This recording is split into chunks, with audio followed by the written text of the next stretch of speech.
മുസ്ലിമായ ഓരോ മനുഷ്യൻ്റെയും ഒരു ഡ്രീമാണ് പടച്ച തമ്പുരാന്റെ അതിമനോഹരമായ അത്ഭുതങ്ങൾ കൊണ്ട് സൃഷ്ടിക്കപ്പെട്ട സ്വർഗലോകത്തിലേക്ക് പ്രവേശിക്കുക എന്നുള്ളത്. സ്വർഗലോകത്തിൻ്റെ തനി വിപരീതമാണ്, നേരെ വിപരീതമാണ്.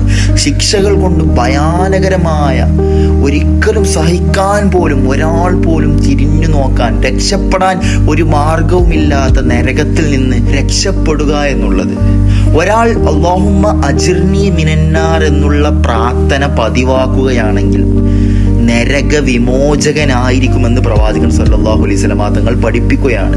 മഗ്രിബ് നിസ്കാരത്തിന് ശേഷവും സുബ്ഹ് നിസ്കാരത്തിന് ശേഷവും, അതുകൊണ്ടാണ് മറ്റു നിസ്കാരങ്ങൾക്ക് ശേഷമില്ലാതെ 7 തവണ അല്ലാഹുമ്മ അജിർനി മിനന്നാർ എന്ന് പതിവാക്കാൻ പ്രവാചകൻ സല്ലല്ലാഹു അലൈഹി വസല്ലം തങ്ങൾ പഠിപ്പിച്ചത്. കാരണം രാവിലെയും വൈകുന്നേരവും അല്ലാഹുവിൻ്റെ മാലാകന്മാർ ഈ ലോകത്തിലേക്ക്, ഈ ഭൂമി ലോകത്തിലേക്ക് ഇറങ്ങി വരുമെന്നാണ്. രാവിലെ വന്ന മലക്കുകൾ അള്ളാഹുവിൻ്റെ സന്നിധിയിലേക്ക് തന്നെ മടങ്ങുന്നത് വൈകുന്നേരത്താണ്. വൈകുന്നേരത്തെ മറ്റൊരു ടീമിനെ അള്ളാഹു പറഞ്ഞയക്കും.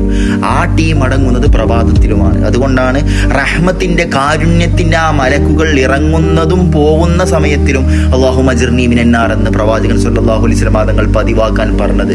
എല്ലാവരും ജീവിതത്തിൽ പതിവാക്കാൻ ശ്രമിക്കുക ഇൻഷാ അല്ലാഹ്.